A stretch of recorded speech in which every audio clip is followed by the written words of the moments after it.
درود شنوندگان عزیز، شرح خبرهای مهمترین هفته روان را در برنامه اطلاعات جنبست خبرهای هفته شما مستقیما روی موج رادیوی مهاجر میشنوید. امروز شنبه 7 نوامبر 2020 سال است و خبرها را از آخر هفته شروع میکنیم.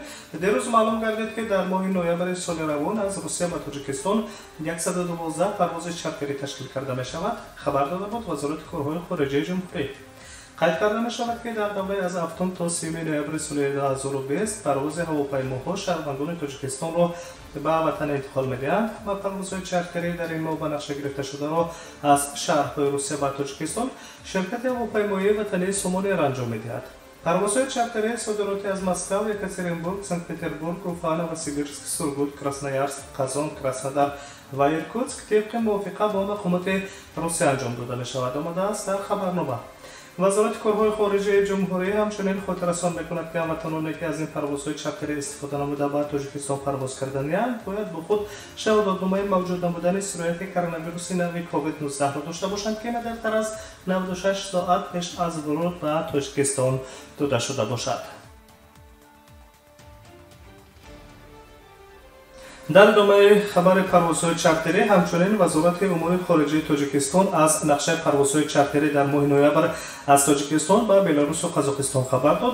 6 پرواز علاوه‌ای چارتری به بلاروس و قزاقستان در این ماه به نقشه گرفته شده است. همینطور پروازهای دوشنبه مینسک دوشنبه و دوشنبه الماتی دوشنبه را شرکت هواپیمایی وطنی سومونایر انجام می‌دهد. هواپیماهای شرکت مذکور روزهای 8، 15، 22 و 29 نوامبر به پایتخت بلاروس شهر مینسک پرواز انجام خواهند داد و روزهای 16 و 28 نوامبر از دوشنبه به الماتی قزاقستان پرواز چارتری در نقشه گرفته شده است. علاوه می‌گردد که پروازها طبق موافقه با مقامات بلاروس و قزاقستان انجام داده می‌شوند.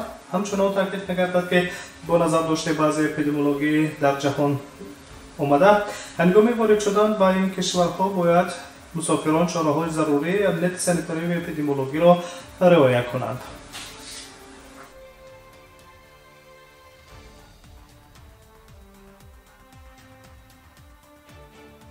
شما تحولات هفته روان را در برنامه اطلاعات جنبست خبرهای هفته بشنوید ادامه بدهید. پروفسورها بعد از سنتور خارجی به طور ساده شده صاحب شهروندی روسیه می‌گردند. وزارت مهنت روسیه پیشنهاد می‌کند که نامگوی کسب‌ها وسیع کرده شوند و نمایندگان کارهای پیشبرد علمی از کشورهای خارج نیز به آسانی اجازه استقامت و شهروندی را در روسیه به دست آورند. خاطررسان می‌کنند که در روسیه روی خط اختصاص‌های موجودند که نمایندگان آنها به قانون‌گردانی صادر کرده شده در این کشور حقوق دارند شهروندی به دست آورند.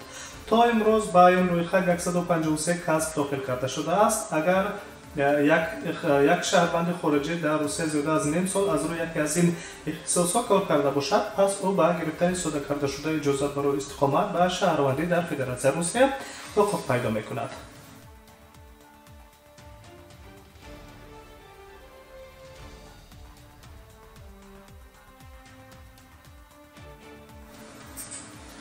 سازمان بین‌المللی مهاجرت در یکجایی با مقامات تاجیکستان و قزاقستان با سازش دست یافتند که آخر هر ماهی برای برگشتن شهروندان تاجیکستان از قزاقستان طریق ازبکستان دلار ثبت تأسیس می‌دهند. گفته می‌شود که طرح مذکور را جانب ازبکستان نیز دستگیری می‌کند. طبق سازشنامه سازمان بین‌المللی مهاجرت و حکومت قزاقستان مقامات سرحد را آخر هر ماه باز می‌کنند و به این وسیله مانع بازگشت شهروندان تاجیکستان و ازبکستان نمی‌گردند. از جمله جانب قزاقستان امکان می‌دهد که گذرگاه مرزی ژبک‌ژولی که در مرز قزاقستان و ازبکستان جایگیر است آخر هر ماه برای شهروندان تاجیکستان و ازبکستان طریق دلار سبز باز گردد.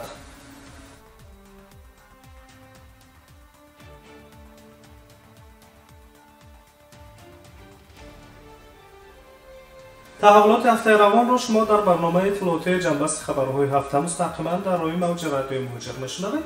11 نوامبر خبر دادیم که یک شرکت بیش از 1000 شهروند خارجی را در شهر سنت پتربورگ در یک بینای تکنیکی ثبت نام غیرقانونی کرده است. جمعیت دارای مسئولیتش محدود اکسپرت در ظرف یک ماه بیش از 1000 خارجی را در یک گوشه‌نامه تکنیکی ثبت نام کرده است. طبیعی است که هیچ کدامی از مهاجران ملتی در اینجا زندگی نکردند. دادستانی شهر سنت پتربورگ درباره نتیجه سنجش روز 2 نوامبر به رسانه‌های خبری معلومات پیشکی داده است. گفته می شود که جمعیت دوره مسئولیتش محدود اکسپات 1125 شهروند خارجی را که اکثریت کل آنها شهروندان کشورهای عضو اتحاد دولت‌های مستقل از آسیای مرکزی میباشند در بنای تکنیکی و قید رسمی اقامت گرفته است.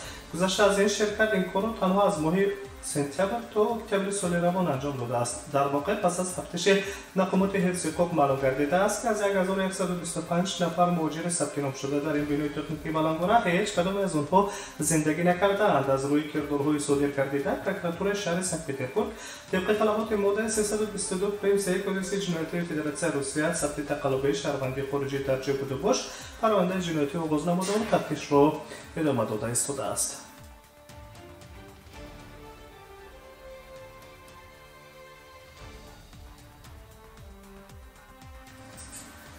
ولایت سمر یک کوفیسیانت نو را برای حساب کردن ارزش مهره پتنت برای مهاجران ملت قبول میکند.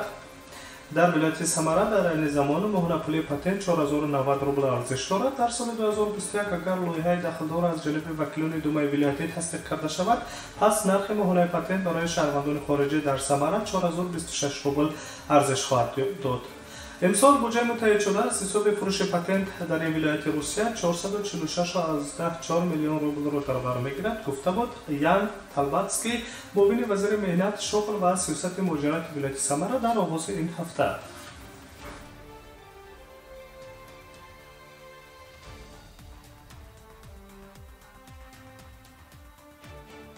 تحولات هفته روان را در نشر خبری مستقیما میشنوید. 4 نوامبر خبر دادیم که کارمندان خدمات فدرالی امنیت روسیه در شهر مسکو در یک جرگه با همکسبانشان از مرکز مقاومت با اکسترمیسم سر رئیست وزارت کارهای داخلی روسیه و گواردیای ملی عملیات بازداشت اعضای گروه‌های متشکل جنایی که در قانون‌گردانی مهاجران مهنتی اشتراک داشتند انجام دادند. طبق اطلاع خدمات مطبوعات ریاست امنیت شهر مسکو و گروه جنایتی زادگان آسیا مرکزی شامل بودند که یک ساختار شبکه‌ای را با استحصال عمومی و حجت‌های قلبکی مهره‌ها و بلانک‌ها برای تشکیل ورود غیرقانونی و بودجه شهروندان خارجی تشکیل دادند. از سال 2015 به این جانب اعضای گروه متشکل جنایت پیشه بیش از 10,000 مهاجر را قانون‌گردانی کردند. شهر داده بود دفتر مطبوعات این ساختار در مجموعه‌اش موبر بازداشت شدند. دو قرارگاه جنایتکاران که در آنها حجت‌های قلبکی برای مهاجران ملتی استحصال می‌شدند برهم داده شدند. پرونده جنایتی آغاز کرده شده است و در این سمت تفتیشات ادامه دارد.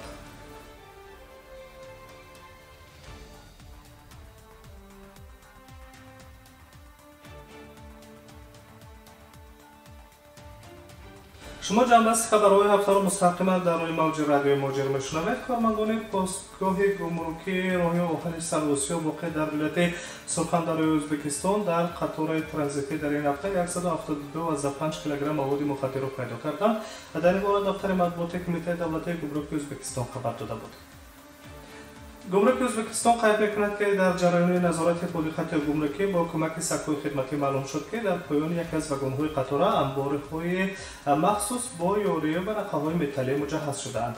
در نتیجه کشیدن و از نظر گذرانی جزوی پنهان کرده شده معلوم گردیده است که در آن 23 عدد ظرف‌های پلاستیکی 5 لیتری با پلیتلین سیاه پیچانیده شده و با لینتر پنهان کرده شدند. قطار با اسکوی روی آهن دربند فرستاده شد که در آنجا سنجش‌های دقیق‌تر گذرانده شدند و در واگن دیگر شبیه نهان‌ها را پیدا نمودند. هنگام تشخیص اینچنین 21 قوطی 5 لیتری دیگر آشکار کرده شد که با پلیتلین‌های سیاه پیچانیده شده است. در نتیجه اندیشیدن چاره‌های فوری قاچاق غیرقانونی 172.5 کیلو مواد مخدر سر وقت پیشگیری کرده شد. تاکید می‌کند کمیته دولتی گمرک ازبکستان.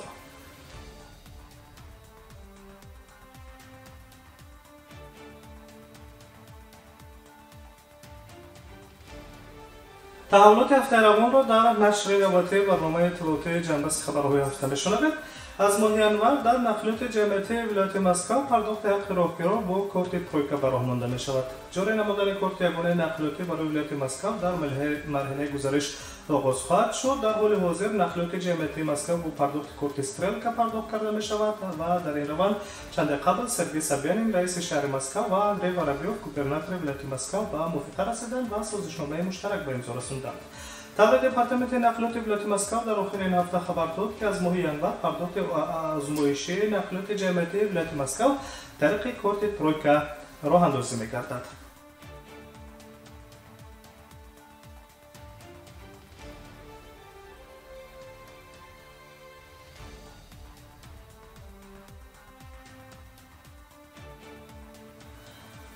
شرکت هواپیمایی ایر روسیه از مقامات تاجیکستان برای تشکیل پروازهای چارتری در خط دوشنبه مسکو و دوشنبه مسکو و خوجند سورگوت آخرین هفته اجازت گرفت. سفارت روسیه در تاجیکستان خبر می‌دهد که پروازها از دوشنبه به مسکو روزهای هفتم، 14ام، 21ام و 28 نوامبر انجام داده خواهند شد. پروازهای چارتری در مسیر خوجند سورگوت باشد در حالت ترتیب دادنی رویخط مسافران انجام داده خواهد شد. چپته‌های پروازها در خط دوشنبه مسکو توسط وبسایت رسمی شرکت هواپیمایی یوت ایر فروخته خواهد شد.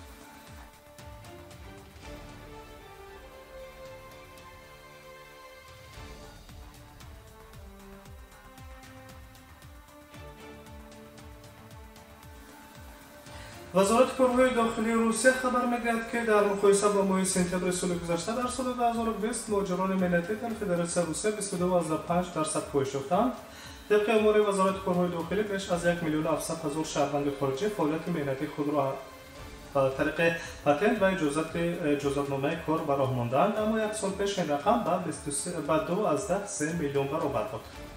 شماره شهروندان کشورهای اتحادیه اقتصادی اواسیا در روسیه کار میکنند نیز 26% کاهش یافته است. وابسته به تحلیل بازار مهنت، مهاجران در وزارت مهنت فدراسیون روسیه به حسابگیری حالت و توازن ذخیره‌های مهنتی راه اندازی گردیده است. مسئولان وزارت مهنت روسیه به رسانه‌ها خبر دادند که آنها با تقسیمات کوتاها برای جلب شهروندان خارجی که در روسیه در اساس روابط کار میکنند مشغولند. علاوه داشتند که از سال 2020 شماره عمومی کوتاها برای همه منطقه‌ها قریب 105,000 را تشکیل خواهند داد که نسبت به سال گذشته 35,000 کمتر است.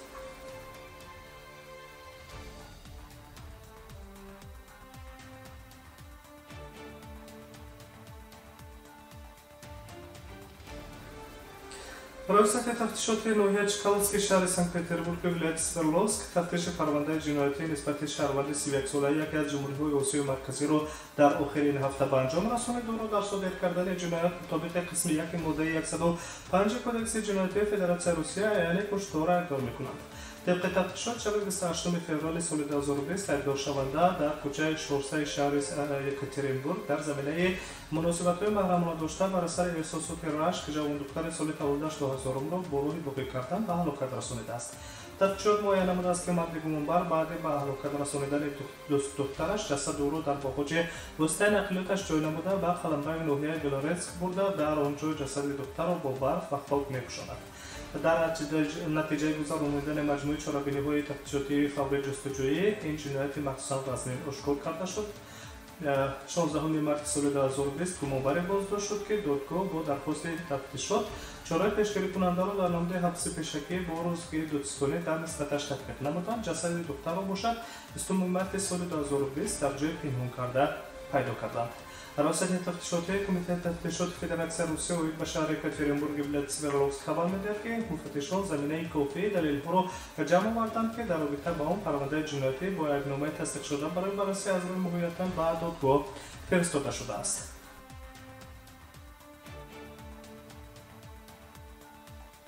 شما تحولات هفته روان را در برنامه اطلاعاتی جنبش خبرهای هفته مستقیما روی موج رادیوی موجر شنیدید. سلامت باشید. در این روزهای استراحتی به شما فراغت را تمنا می‌کنم.